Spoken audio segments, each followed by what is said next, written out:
Inflammation, the topic that everybody is talking about, yet nobody really knows how to actually solve it. Inflammation is not only your body's natural response to being challenged, it can simply show up even on an everyday basis in the form of bloating, gas, acidity, and also weight gain. Recently, we've looked at a lot of anti-inflammatory diets and a lot of anti-inflammatory solution, and today that is exactly what Maharishi Ayurveda is going to do.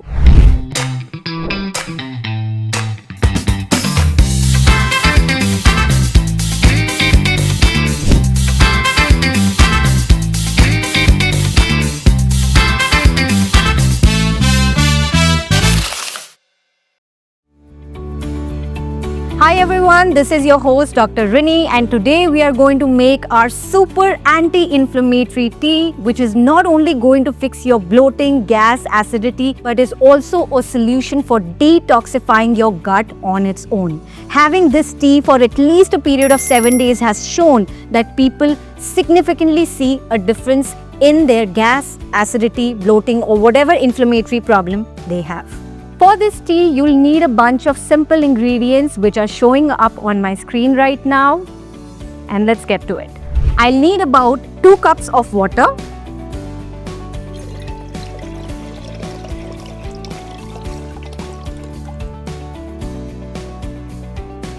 I'm going to put the water on full boiling. We'll let the water boil for some time and start with our ingredients. Once the water has started heating up, we'll start with our first ingredient, which is a very humble saunf or fennel. We'll take about 1 teaspoon of it and put it in 2 cups of water. After this ingredient, we'll go with our second ingredient, which is dhania seeds or coriander seeds, about 1 teaspoon. And the next in line is jeera or cumin seeds, which is about half a teaspoon. Now the beauty of these 3 ingredients itself is that they're really great digestives. Fennel is really good for vata pitta kind of imbalances, and dhania is really good for pitta kapha type of imbalances. In addition to this, jeera itself is considered really great for kapha and vata type imbalances, which includes something like gas, bloating, water retention. Then jeera or cumin seeds is a must. Now we see that the water has started boiling.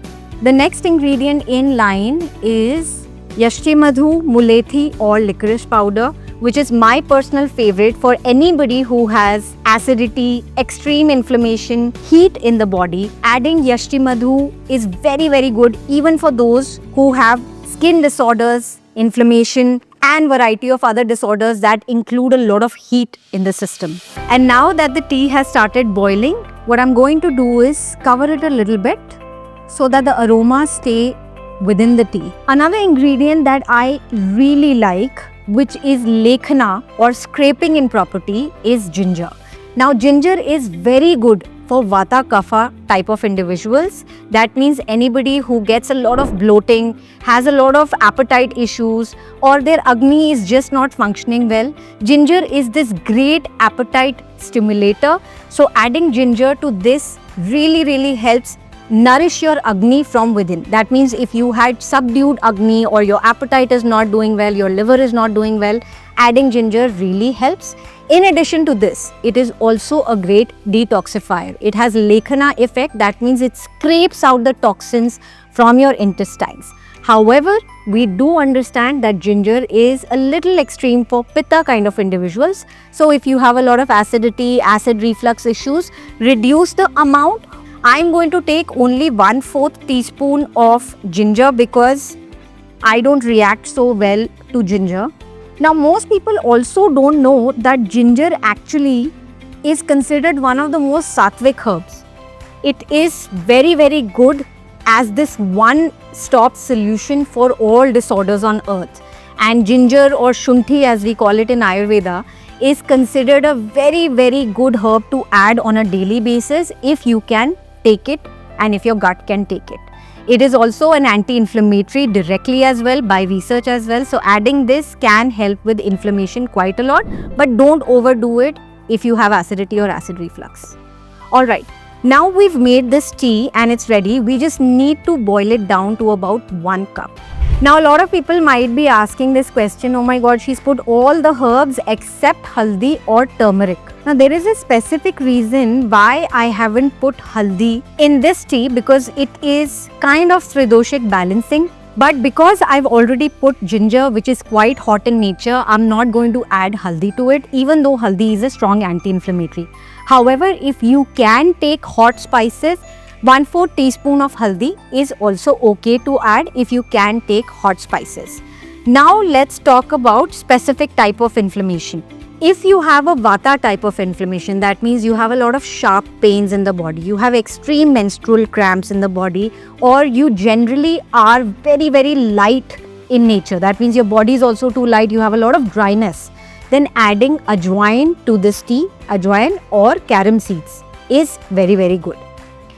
Second, if you have a pitta type of inflammation, that means acidity, acid reflux, skin inflammation, ulcers, boils, or any other inflammation that is associated with heat, this tea is enough for you because it does have fennel as well as coriander and mulethi, all of which work on your pitta balance. If you have kapha sort of inflammation, kapha type of inflammation involves you to gain a lot of unnecessary weight. It brings sluggishness, indigestion, and a lack of appetite.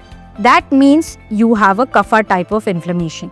Now this type of inflammation requires a lot more hotness and hot spices. That means you can add a lot more ginger, a lot more haldi, and a lot more other spices like trikatu. Trikatu is a combination of long pepper or pipali, black pepper and ginger. Because I've already put ginger, it is good to balance a normal kapha, but if you have excess amount of fat and cellulite in your body, then adding trikatu will really help. This kind of kapha inflammation is also seen in people who have sinusitis headaches, people who have nasal drips, that means they keep collecting cough in their system and every morning they have a lot of cough that they have to spit out. These people are collecting a lot of ama. And ama, which sticks to the intestines, causes a lot of accumulation of weight and inflammation. That means adding haldi, adding ginger and adding trikatu will really help those individuals as long as they don't have acidity or heat issues. If you don't know what your body type is or what your imbalance is, the link to the specific video on describing what your body type is given in the screen below, and you can go and watch the video and understand what your Ayurvedic body type is. And this tea will not only help your inflammation, detox your gut, but will fix your bloating, acidity like I mentioned. So I do understand that a lot of you have a very busy lifestyle and not everybody gets the time to do this, what I just did. For those people, we do have a lot of solutions in Maharishi Ayurveda, one of which is this Pure Cleanse tea. Now Pure Cleanse tea is a very easy solution which one can carry with them in their thermos all day and can drink it at their workplace and can also drink it on their way back home. The way to drink any Ayurvedic tea is actually not having this full cup right away. Even though we do understand that your lack of time does not allow it. However, have a thermos sitting next to you. Sip this tea throughout the day so that you can get the maximum out of it. Sipping it throughout the day actually helps clear out the toxins as they are being accumulated in your body, and that is the easiest way to lose weight and maintain your inflammation levels low. Along with this tea, Maharishi Ayurveda has also designed the perfect anti-inflammatory diet plan. If you'd like to download a generic diet plan, it's available in the link below. And if you'd like a customized diet plan, call our expert Vaidyas on the number on the screen. Thank you so much for joining us, and in the next for our Fix Your Ahar series, we're going to come up with another super tea for you which you can add to your routine and help you with detox, acidity, gas, bloating and variety of other factors. Keep watching.